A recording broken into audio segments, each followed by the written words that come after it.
తెలంగాణ సర్పంచ్ ఎన్నికలకు తుది పోరుకైతే సర్వం సిద్ధమైపోయింది. ఈరోజు ఉదయం 7 గంటల నుండే పోలింగ్ అయితే స్టార్ట్ అయ్యింది. గత 2 విడతలలో కూడా అత్యధిక స్థానాలు కాంగ్రెస్ పార్టీ అయితే గెలుచుకున్న విషయం మనందరికి తెలిసిందే. దాదాపుగా తెలంగాణలో ఉన్న 12,960 సర్పంచ్ స్థానాలకైతే 3 విడతలలో అయితే పోలింగ్ అయితే జరుగుతున్న విషయం మనందరికి తెలిసింది.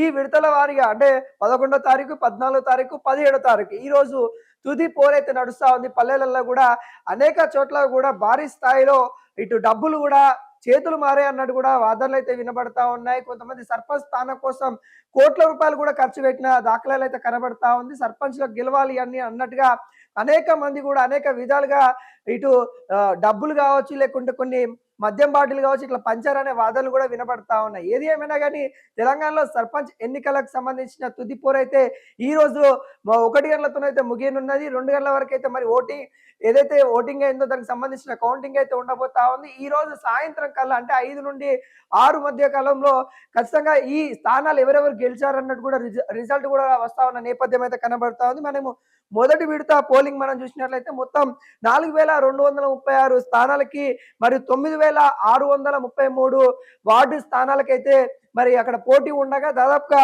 3,834 మరియు స్థానాలకు మాత్రమే అక్కడ పోటీ జరగడం అయితే జరిగింది. మిగతాయి ఏకగ్రీవం అయితే చేయడం అయితే జరిగింది. దీంట్లో గాను అత్యధికంగా మనం చూసుకున్నట్లయితే కాంగ్రెస్ పార్టీ 2,130 స్థానాలైతే గెలుచుకోవడం అయితే జరిగింది. దాదాపుగా కాంగ్రెస్ బలపరిచిన అభ్యర్థులే అత్యధికంగా గెలిచారు. మొదటి విడతలో కాంగ్రెస్ హవా నడిచిందని కూడా చెప్పుకోవచ్చు. అదేవిధంగా బీఆర్ఎస్ సంబంధించిన అభ్యర్థులు అంటే బీఆర్ఎస్ పార్టీ బలపరిచిన అభ్యర్థులు కూడా 1,096 మంది అయితే గెలవడం అయితే జరిగింది మొదటి విడతలో.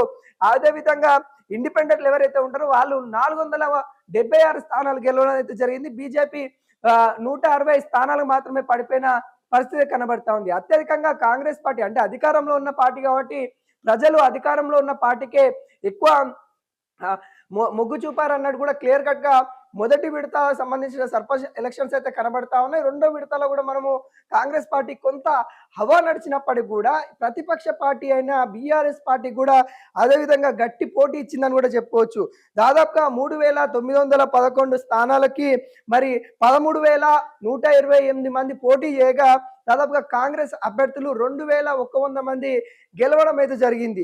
అంటే బీఆర్ఎస్ వాళ్ళు కూడా మనం చూసుకున్నట్లయితే తగ్గ ఫోర్ ఫైట్ ఇవ్వడం అయితే జరిగింది. అత్యధికంగా ఓటింగ్ శాతం కూడా బీఆర్ఎస్ బలపరిచిన అభ్యర్థులకు కూడా జరగడం అయితే జరిగింది. దానిలో భాగంగానే 1,120 స్థానాలైతే మరి ఇటు బీఆర్ఎస్ సంబంధించిన బలపరిచిన అభ్యర్థులు అయితే గెలవడం అయితే జరిగింది. ఇటు బీజేపీ 300కే పడిపోయిన పరిస్థితి కనబడతా ఉంది. ఇండిపెండెంట్ క్యాండిడేట్లు 600 పైగానే గెలిచిన పరిస్థితి అయితే కనబడతా ఉంది. రెండో విడతల అత్యధికంగా ఇటు కాంగ్రెస్ గెలుస్తున్నప్పటికీ కూడా అదే విధంగా ఓటింగ్ పర్సెంటేజ్ కూడా ఇటు ఎక్కువనే పడుతుందని కూడా బీఆర్ఎస్ మనమైతే చెప్పుకోవచ్చు.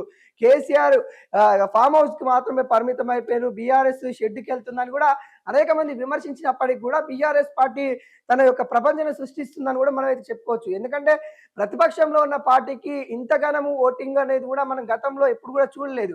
కానీ ఇప్పుడు బీఆర్ఎస్ పార్టీ కూడా గ్రామాలలో కొంత ఓటింగ్ పర్సెంటేజ్ కనబడతా ఉంది. ముఖ్యంగా కాంగ్రెస్ సంబంధించిన ఎమ్మెల్యేలు ఎవరైతే ఉంటారో వాళ్ళ సొంత గ్రామాలలో ఓడిపోతున్న పరిస్థితి కనబడతా ఉంది. కాంగ్రెస్ సంబంధించిన ఎమ్మెల్యేలు, ఎంపీలు, మంత్రులకు సంబంధించిన కొంతమంది సంబంధించిన వాళ్ళ సొంత గ్రామాలలో ఓడిపోతున్న పరిస్థితి అయితే కనబడతా ఉంది. ఇక్కడ కొంత తగ్గపోరు వాతావరణం అయితే నడుస్తా ఉంది. పండుగలో జాతర వాతావరణానికి ఈ రోజుతోని స్వస్తి పలకపోతా ఉంది. ఈ రోజుతో ఎన్నికల మొత్తం ముగియనున్నట్టు కూడా కనబడతా ఉంది. ఈ రోజు సాయంత్రం కల్లా ఏ పార్టీకి ఎంత బలం చేకూర్చారు స్థానిక ఎలక్షన్స్ లో అనేది కూడా క్లియర్ కట్ గా తెలుస్తా ఉన్న పరిస్థితి కనబడతా ఉంది. సాయంత్రం 6 గంటల వరకు తుది తీర్పు అయితే మొత్తానికి అన్ని ఏవైతే సర్పంచ్ స్థానాలు ఉన్నాయో అంటే 12,960 స్థానాలు సర్పంచ్ స్థానాలు ఉన్నాయో ఏ పార్టీ బలపరిచిన వాళ్ళు గెలుస్తారనేది కూడా మనమైతే చూడాల్సిన పరిస్థితి కనబడతా ఉంది. అత్యధిక శాతం కాంగ్రెస్ హవా నడుస్తున్నప్పటికీ కూడా బీఆర్ఎస్ పార్టీ కూడా అంతే పుంజుకుంటున్న నేపథ్యం అయితే కనబడతా ఉంది. ఈ రోజు 3,752 సర్పంచ్ స్థానాలకి పోటీ చేస్తా ఉన్న పరిస్థితి కనబడతా ఉంది. దానిలో భాగంగానే 12,652 మంది యొక్క వాళ్ళ యొక్క అదృష్టాన్ని ఈ రోజు అయితే పరీక్షించుకోబోతా ఉన్నారు. అంతమంది కూడా అభ్యర్థులు పోటీలో ఉన్నట్టు కూడా కనబడతా ఉంది. అదేవిధంగా ఈ రోజు 28,410 వార్డు స్థానాలకు గాను 75,725 మంది పోటీ చేస్తా ఉన్న పరిస్థితి కనబడతా ఉంది. ఈ రోజు వాటికి సంబంధించిన తీర్పు కూడా సాయంత్రం కల్లా 5 నుండి 6 గంటల వరకైతే రాబోతా ఉన్న నేపథ్యం అయితే కనబడతా ఉంది. ఓటింగ్ మొత్తం గూడా మనము సజావుగా జరిగే విధంగా ఇటు భద్రతా దళాలు, ఇటు పోలీస్ వ్యవస్థ, ఇటు ఎన్నికల కమిటీ గూడా చూస్తున్న పరిస్థితి కనబడతా ఉంది. అక్కడక్కడ నల్గొండ ఆ పరిసరాలలో గూడా కొంతమంది అసలు ఎన్నికలు వాటికి సంబంధించిన ఏవైతే పేపర్స్, బ్యాలెట్ పేపర్స్ ఉంటాయో వాటికి సంబంధించిన ఓటింగ్ స్లిప్స్ ఏవైతే ఉంటాయో మోరిలో గూడా చూసామన్నట్టుగా ఎన్నికల కమిటీకి గూడా కంప్లెయింట్ చేయడం అయితే జరిగింది. అక్కడున్న అధికారులను గూడా దాదాపుగా 12 మంది పైనే సస్పెండ్ చేసిన తీరైతే కనబడతా ఉంది. అందుకంటే మొదటి విడతలో మనము ఇటు సంగారెడ్డిలో రంగారెడ్డి జిల్లాలో గూడా చూసాం. దాదాపుగా 50 మంది పైనే సస్పెండ్ అయిపోయిన అధికారులైతే కనబడతా ఉంది. ఈ ఎలక్షన్‌లో గూడా మనం కొంత విడ్డూరంగా చూసాం. అంటే కుటుంబ సభ్యులు గూడా అత్త పైన కోడలు నిలబడడం, తల్లి పైన కూతురు నిలబడడం, అనేక విధాలుగా రక్త సంబంధాలు గూడా ఇందులో తలపడ్డట్టు గూడా కనబడతా ఉన్నాయి. ఇది పోర్‌లో ఇది అంతిమ విజయాలు గూడా ఇటు కుటుంబ సభ్యులపైనే చాలా మంది పోరాడి గెలిచిన పరిస్థితులైతే మనమైతే చూసాము. కానీ ఇక్కడ డబ్బుకైతే చాలా విధంగా ప్రభావితం చేశాయన్నట్టు గూడా ఇక్కడ ఆరోపణలైతే వస్తా ఉన్నాయి. దాదాపుగా 8,00,00,000 ఒక సర్పంచ్‌కి 8,00,00,000 పైన ఖర్చు పెట్టిన గ్రామాలైతే కనబడుతున్నాయి. ముఖ్యంగా ఈ పటాన్ చెరువు లాంటి ప్రాంతాల్లో అయితే దాదాపుగా 8,00,00,000 పైనే పెట్టిర్రు అన్నట్టు కూడా వాదనలైతే వినబడతా ఉంది. వాస్తవానికి అక్కడ కొంత ఏదైతే ఇండస్ట్రీ‌లకు సంబంధించిన ఏరియా కాబట్టి మరి అంతగానము పెట్టారు అనే వాదనలు కూడా వినబడతా ఉన్నాయి.